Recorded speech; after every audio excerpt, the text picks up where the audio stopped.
Our next speaker is Barbara Drew.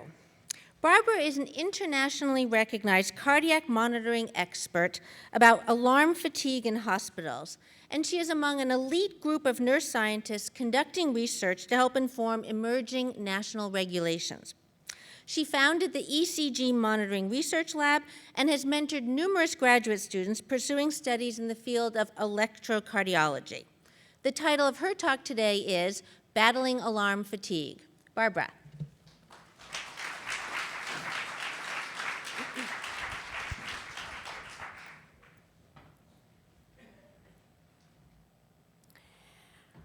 I want you to think about this. Imagine this. You wake up from a sound sleep and you realize you're lying in a hospital bed. You look up on the wall and you see, that was supposed to be a little bit later, but we'll go with the flow.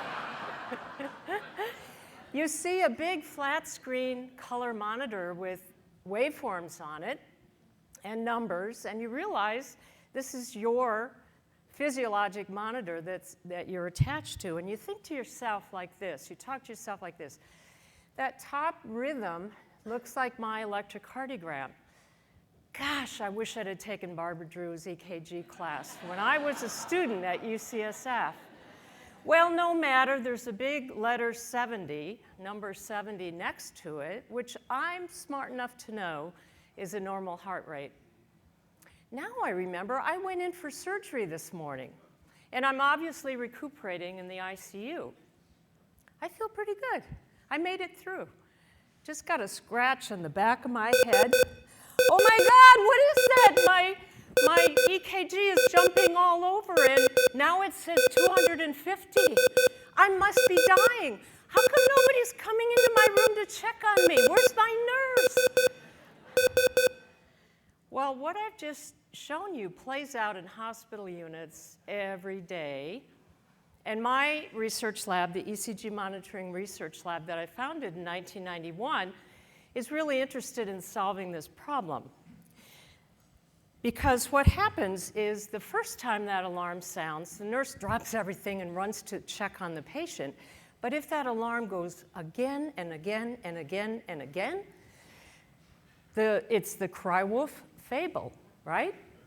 The response gets slower, and pretty soon the nurse is just going to push a button at the central station saying silence.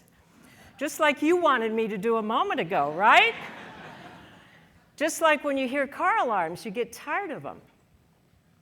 So what probably happened was when the patient scratched their head with this rapid, repetitive, fast motion, it put squiggles on the electrocardiogram that mimicked a fatal arrhythmia.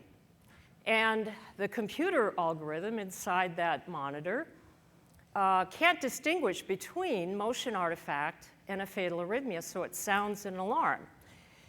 And as I mentioned, the nurse will come quickly the first time, but if it happens repetitively, then there's desensitization, and pretty soon it's a dangerous situation where the nurse may actually silence or turn off the alarm permanently, so that if the patient really does then have a fatal arrhythmia, it might go unnoticed.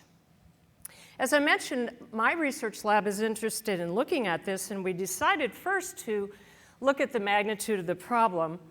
And what we did and have currently done, and it's taken a village to do this infrastructure, we're storing all of the waveforms, all of the physiologic waveforms, all the numerical computer measurements, the alarm settings, and then every alarm that was triggered in all of our ICUs.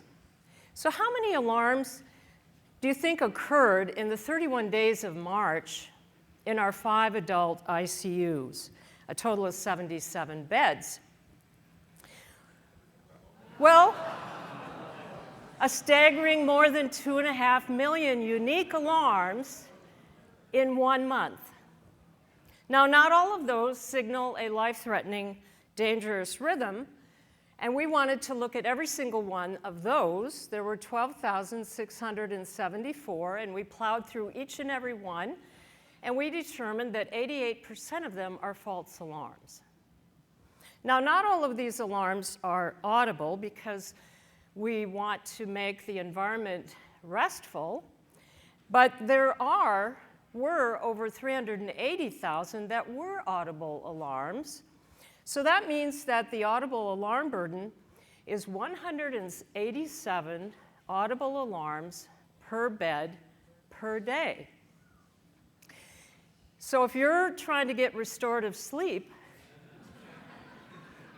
after surgery or with an acute illness, imagine being jerked around every 187 times a day.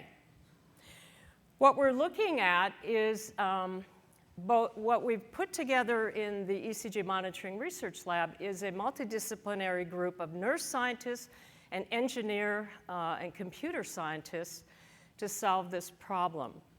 Dr. Zhao Hu, who I'm working with, who's an engineer PhD, and I are looking at ways to get smarter alarms. There's a lot of other alarms that could be fused together to be clinically much more meaningful.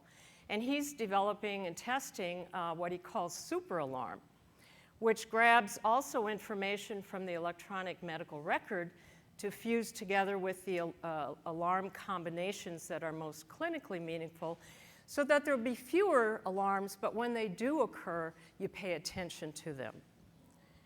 So now I want you to imagine, fast forward a couple of years, and you wake up from a sound sleep and you realize you're lying in a hospital bed. And you think to yourself, that must be my EKG up there. I wish I'd have taken Barbara Drew's EKG class when I was a student at UCSF. But no matter, I see that it's 70, and I'm smart enough to know that's a normal heart rate. I guess I survived surgery. I feel pretty good. I just got this bedhead. I got this scratch in the back of my head. Man, I'm feeling kind of tired. It's so peaceful and quiet in this room. I think I'm going to go to sleep. Thank you.